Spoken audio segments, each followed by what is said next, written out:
عازمین اکرام، حجاج بیت اللہ وزائرین اکرام، السلام علیکم ورحمۃ اللہ وبرکاتہ۔ 9 ذی الحجہ، امید ہے کہ آپ لوگ 8 ذی الحجہ دن اور رات یا دن اور رات کا کچھ حصہ گزار کر مینا میں اب 9 ذی الحجہ کو تلبیہ پڑھتے ہوئے، لبیک پڑھتے ہوئے عرفات کی جانب یا تو رواں ہوں گے، چل رہے ہوں گے، یہ ممکن ہو کہ آپ عرفات پہنچ گئے ہوں گے۔ عرفات پہنچ کر آپ وقوف عرفہ کریں گے، یعنی کہ 9 ذی الحجہ کے بعد از زوال وقوف عرفہ کا وقت شروع ہوتا ہے، جو کہ رات تک، یعنی کہ مغرب، بعد از مغرب، بعد از عشاء اور قبل از فجر تک رہتا ہے۔ لیکن حجاج کرام یہاں ظہر تا مغرب ہی قیام کرتے ہیں، اور یہاں پر وقوف عرفہ کے بارے میں کہا جاتا ہے کہ یہ حج کا اعظم ترین رکن ہے، حج کا فرض عین ہے۔ حج کے جو 3 فرائض ہیں ان میں یہ دوسرے نمبر والا فرض ہے۔ پہلا فرض احرام، نیت اور تلبیہ، تینوں کو ملا کے پہلا فرض ہوا۔ دوسرا اور اہم فرض جو ہے وہ وقوف عرفہ ہی ہے، عرفات کے میدان میں قیام کرنا، یہاں پر ٹھہرنا اور خوب خوب خوب دعائیں کرنا۔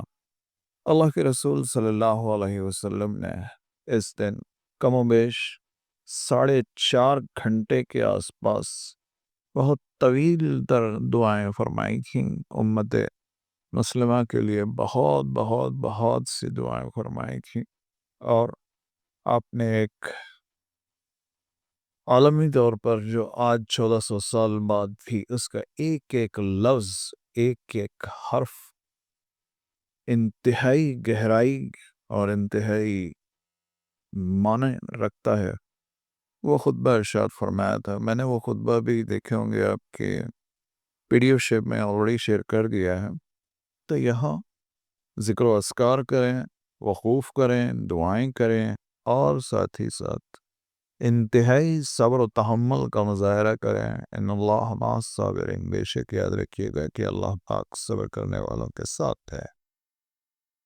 یہاں اگر آپ مسجد نمرہ میں نماز ادا کر رہے ہوں تو ظہر اور عصر دونوں کو ملا کر پڑھیں گے اور ظہر ہی کے وقت پڑھیں گے، اور اگر آپ اپنے خیموں میں نماز پڑھ رہے ہوں تو ظہر اور عصر کو علیحدہ علیحدہ الگ الگ کر کے پڑھیں گے، یعنی ظہر کے وقت میں ظہر پڑھیں گے اور عصر کے وقت میں عصر پڑھیں گے، اور انتہائی رغبت انگیزی کے ساتھ دعاؤں میں مشغول رہیں گے۔ اور اس کے بعد مغرب عرفات میں پڑھے بغیر مغرب کی نماز آپ کو عرفات میں نہیں پڑھنی ہے، بلکہ آپ کو مغرب کی نماز مزدلفہ میں پہنچ کر پڑھنی ہے، رات میں پڑھنی ہے۔